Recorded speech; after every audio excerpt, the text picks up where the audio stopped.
I remember taking a biology class and we dissected frogs, and watching this episode of Alien Earth, I couldn't help but think how much cooler it would have been if we could have dissected a facehugger. So, Alien Earth episode 3 actually wraps up our inciting incident of the first two episodes that got the ball rolling, and now is moving forward towards what I can imagine this show is actually going to be about. Now that we have the aliens on Earth, we can begin whatever this is actually going to turn out to be. And I want to start this review once again. Well, first of all, spoilers for anybody that might not know that. I'm going to be talking about the entire episode and talking as in-depth as I can. So spoilers for Alien Earth episode 3, obviously. But I want to dive back into this idea of transferring human consciousness into the body of a synthetic, and the fact that they used all children to do it. So we have this rival company to Weyland-Yutani, Prodigy, run by this young boy genius type character named Cavalier, and he has essentially created the first successful run of a group of people that were originally human and now in the body of synthetics. But the catch is, all of them were children, and it was under the guise of, we are helping you because you have this chronic illness and we're going to put you into a body where you'll be okay and everything. But then we start learning more and more creepy things about it, and I do think that some people got the wrong impression of the show where they're introducing, oh, it's like child superheroes. That is like the exact opposite of where I see this going, all right? These are manipulated, groomed child soldiers that have no recourse. People think that they're dead. They don't know that they exist. They don't know that this experiment is going on. And we learn in this episode that everything they see is being recorded. Everything they do is being tracked. They are being monitored 24/7, and they are being sent to do particular things to kind of just get data about how these bodies respond and react to the situations that they're in. Like, this is the worst possible thing that you can imagine under the guise of being able to help you. And it really seems like it's all just a matter of this guy Cavalier's desire to create this like ultimate being, maybe even going back to the themes of, I know they don't want to touch on the prequels and stuff, but like the themes of Peter Weyland creating David, and then David creating what he creates, in this kind of endless cycle of like, I'm going to create the greatest organism or the greatest idea, the greatest living thing, the most knowledgeable thing, the genius archetype, you know, these child prodigies that he named his company after. How advanced can we possibly get them? And this dude also believes that he's in this like highest echelon of human intelligence, that he's creating these things to kind of like not rival him, but to match up to his level and potentially be something beyond him that he can actually have a conversation with, that he said in, I think it was episode 2, might have been episode 1. So yeah, these child superheroes are not going to be doing well here in the near future. They're not even doing well now, and it even looks like the experiment is starting to fall apart. You have the one character, I apologize, I'm really bad at learning characters' names until I've watched a bunch of episodes, but I got my cheat sheet of character names here. Nibs. You got the character Nibs, who seems to be breaking down psychologically. She's the red-haired girl, the ginger girl. Represent, you know? She is breaking down with this idea. She's here and she doesn't understand, like, why were we all named after Peter Pan characters? What is going on here? What is this obsession with the Lost Boys and what this company is doing? She's kind of walking around in a daze. She's poking her synthetic eyes out. Like, she's going through it right now. And I think it's just one sign of many that this experiment is going to steadily fall apart. There might be some examples of it being a success, like Wendy, even though that's kind of questionable right now too. Or the other character, what was her name? Curly.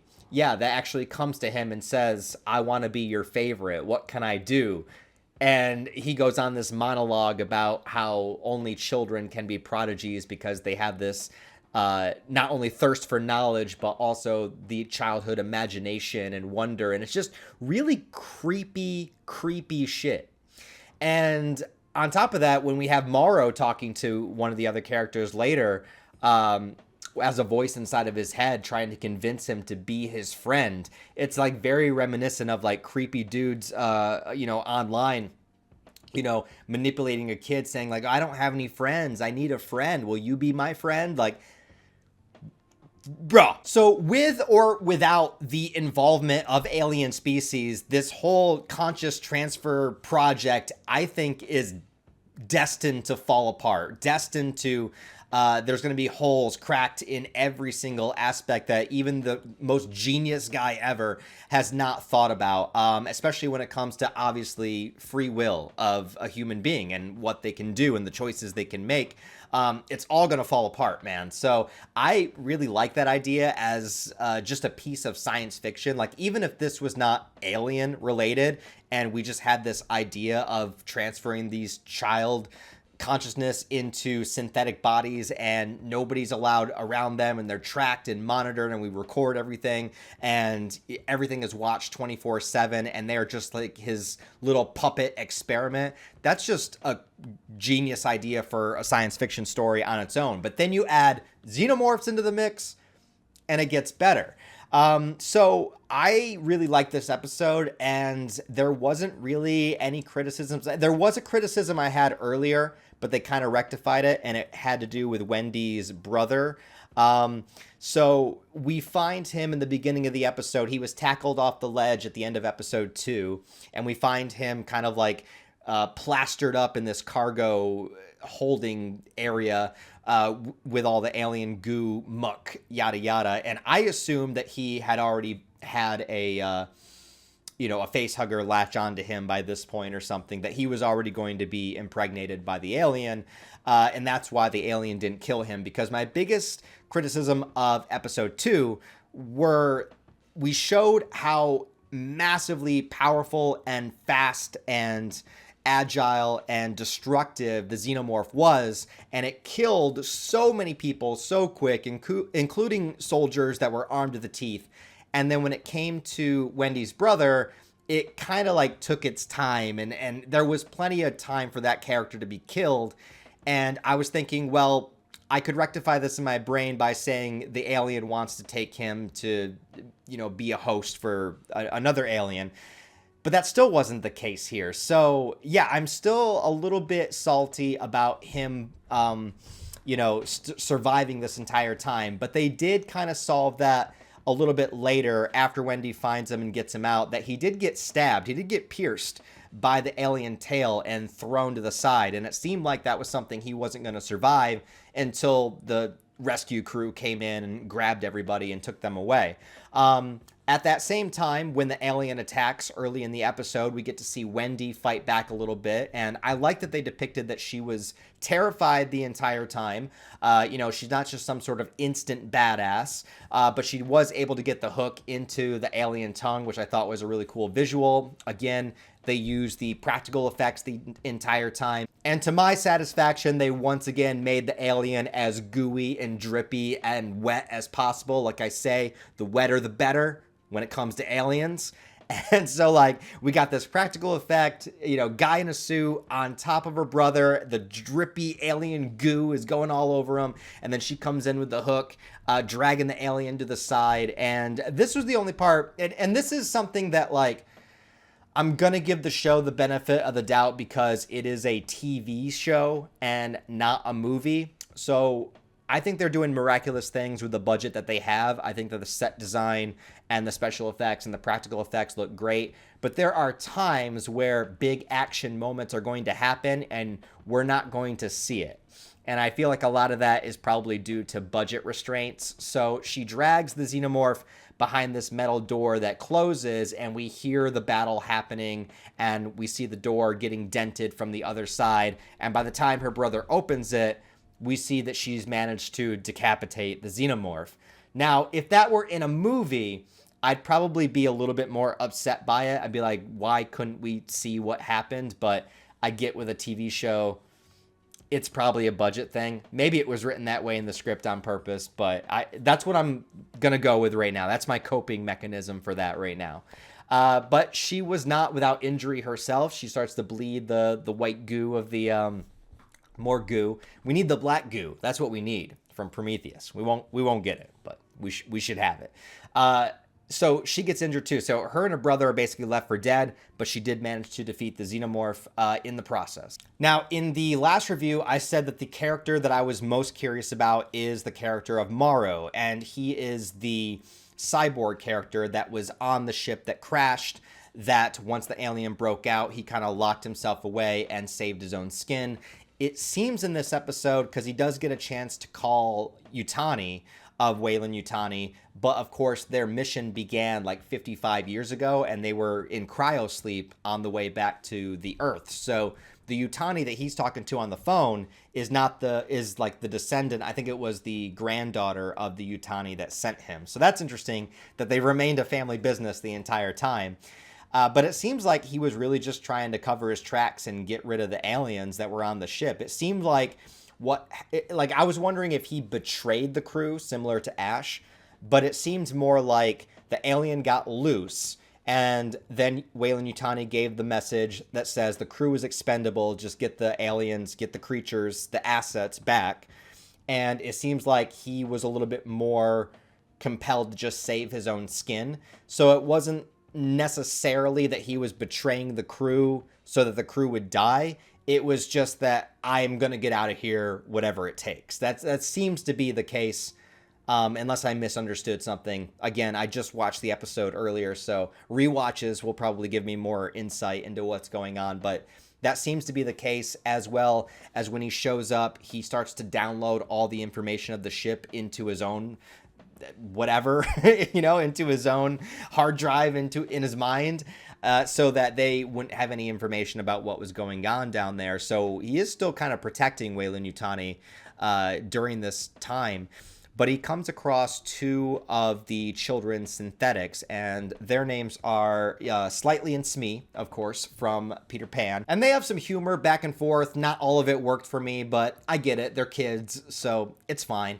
But what was really interesting about the scene is that Morrow is so deadly serious, and he pops in with these two, synthetics that are adult bodies, and he recognizes right away that they're synthetics, and so he expects them to act the way any other android would act, but they're being weird, they're being silly, they're being goofy, and then they mention that they have parents.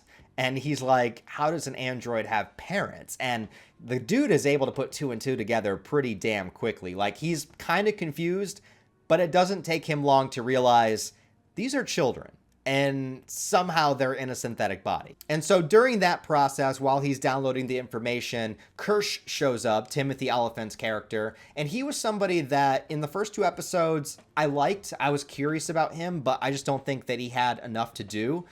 Although I did recognize that he has a little bit of David vibes to him from Prometheus and Covenant. Like, he's a little bit more than he lets on, and he seems a little bit smug, And I loved the interaction that he had with Morrow, because these are the two badasses coming in, and he definitely felt like the daddy figure. I don't mean daddy as in like daddy, but I mean like he comes in to protect the two kids, so he's got some daddy energy going on.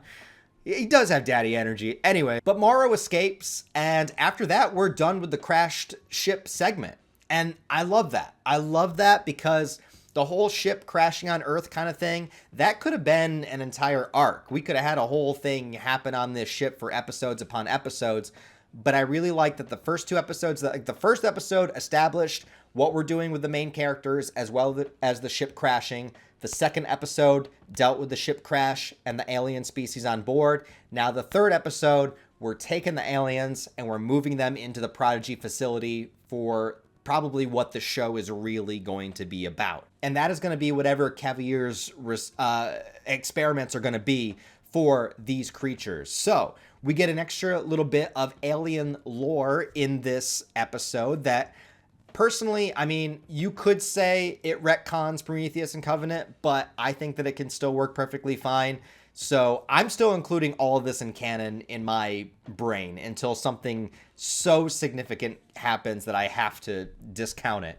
But essentially, they take out the facehugger. Well, first, Cavalier comes in, and all of the other alien species, like they got the little eyeball thing, and they got the bloodsuckers, and all the other things are locked up. But for some goddamn reason, the xenomorph egg is just out and exposed. It's not locked in anything. It's not in any kind of case or container.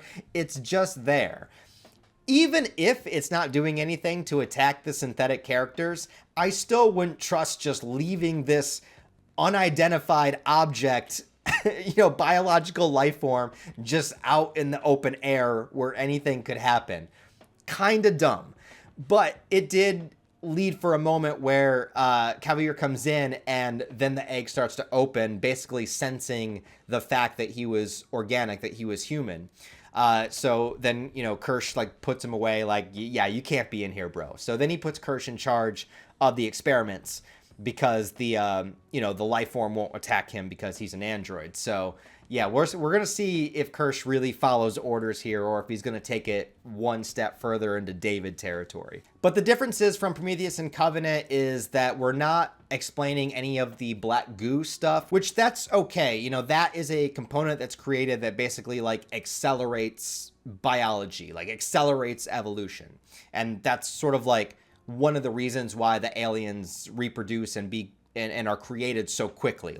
Facehugger implants a thing, and then a day later pops out, a couple hours later, it's adult size. It's all this biological accelerant. That's how I view it after Prometheus and Covenant. But this, after they dissect the facehugger, they take out what looks like a little embryo, a little sperm that it would have implanted. And, that looks like its own little life form in and of itself. So, you could say that is still a result of the goo accelerant stuff, or you could say that it's a retcon. I don't know. I'm not going to split hairs about it right now. You know what I mean? It's fine. I'm not bothered by it. But they do something really interesting here. So I mentioned earlier that Wendy's brother got stabbed, and he did. And I believe he got stabbed in his lung. And so they take him into the operating table. And then, first of all, the dude wakes up while he's being operated on, which is another terrifying thought that I've had in my lifetime that I think a lot of people have had, if you wake up on the operating table, and they take out his lung. And I don't know if they're going to turn him into a cyborg. They're going to give him one of his lungs is going to be, synthetic. I don't know. But they take out his lung, and they put it in this vat. And they put the little alien embryo in with the lung, and it immediately burrows into the lung. Now, I don't know what this is going to imply with the creation of the xenomorph, because to my understanding, it needs your life, it feeds on you like a parasite. So can it survive with just one organ, or does it need an entire biological life form? Or is the alien that's going to be created from this one organ going to be a different version of the xenomorph than we've seen so far, a smaller version because it has less to draw from? I don't know, but experiments are underway. Now, like I said, there is a moment with the two synthetic characters, children, that encountered Morrow earlier, where a businessman comes in. This reminded me very much of Aliens. This guy, definitely like a Burke archetype, comes in and questions them about that interaction because there was something that he didn't hear, and they're wondering how he heard anything at all. And that's when he reveals everything's been recorded. Everything you see is recorded, which means these kids have no privacy whatsoever. They can't look at anything or talk to anybody or anything without being monitored. That is terrifying. That is a terrifying thought, that everything you're looking at 24/7 is being recorded by somebody else. But regardless, Morrow is able to talk to one of them. And like I said, this is still sort of like a manipulation thing where he's saying, will you be my friend? Let's be friends. I don't have friends. And I think Morrow is using this as a means to an end. I don't think he's the same kind of creeper as why am I forgetting his name? Cavalier. He's not the same kind of creeper as Cavalier, but he's using this to figure out what is going on because he recognized right away that these are children in a synthetic body. And so he's finding his way in. He put a tracker or something on the back of the kid's neck, and now we can communicate with him. Now, I don't think that the people at Prodigy can hear that, because I believe that's all in his mind. So I think that the only thing that they can gather is what is being observed by the kids. So I think they can only get what they're seeing, what they're hearing, but if it's inside of his head, I don't think they can track that or figure that out. So Morrow has access now to one of the kids at the facility. So we'll see what he does with that. The other thing about this episode is that Wendy is not in a lot of it, which I actually thought was kind of a good idea because it gave us more of a chance to spend time with the other kids away from our main character. But she wakes up at the end of the episode and it's a little bit confusing because she was attacked by the xenomorph. And now as she's walking around, she's having like these headaches and these migraines and like freaking out. And every time she does, the camera, like the scene is set up that multiple things are going on. Like the dissection of the facehugger is happening. And then the camera is also showing the xenomorph eggs kind of like pulsating. And then it's also showing Wendy having the headaches. And every time she would have the headache, it would cut to the eggs kind of moving and like as if they want to open. And I feel like it's just an editing thing. Like, I don't think, as of right now, I don't know. I don't think she has any connection to the aliens because I really don't see how that would work. It wouldn't really make sense, at least any way that I know. Because, like, the Ripley clone connection to the xenomorph in Alien Resurrection is because she literally, like, their DNA was spliced together, you know what I mean? So, like, I don't see how Wendy would have, like, a instinctual connection to them now. That would seem kind of weird, kind of in a series that's like all sci-fi with alien monsters and synthetics, to be like, that's too silly. But I feel like that would be too silly. But whatever the case, she has the headaches and she passes out as the camera pans up. She's on the floor. We see the logo of Prodigy with the teddy bear, just weird, disturbing imagery of mixing like childhood things with corrupt adult conglomerations and corporations, you know, two polar opposite things. You got the world of hope and imagination over here, and then you have the world of business and cutthroat, you know, experiments over here. And then we play Metallica's Through the Wherever I May Roam. So I wonder if every episode is going to end with a different kind of like 80s, 90s metal song. I don't know. Anyways, I like this episode a lot because I like the implications of what it sets up. I like that we're moving beyond the crashed spaceship and we're getting into what I think the show is really going to be about, which is whatever experiments that they do here at Prodigy. Kirsch getting a little bit more momentum as a character, Morrow kind of like plotting what he's doing next, and seeing the brutal reality of what is actually happening with these kids, because it's a lot darker than I think the initial premise or what a lot of people got out of it, where they just thought like, oh, kids superheroes. Like, no, this is something far darker and far more bleak than that. So I'm happy to see it because I love dark media. But anyways, yeah, let me know what you think of episode 3 down below. Thank you guys for being here, man. Thanks for watching my review of the first 2 episodes. If you haven't, they're on my channel now. And I can't wait for the next one, man. So let me know your thoughts and theories and ideas about where it's going to go down below in the comments. Let me know your likes and dislikes of the episode. Thanks for watching, guys. Give the video a thumbs up and a comment. If you want to support on a deeper level, I do have Patreon channel memberships and all the social media links where you can follow me down below. Could really use the help right now. Channel's kind of in a rocky spot. So anything, even like $1 a month on Patreon would mean the world to me right now. So if you would consider that. If not, thanks for watching anyways, guys. Appreciate you, and I'll see you next week.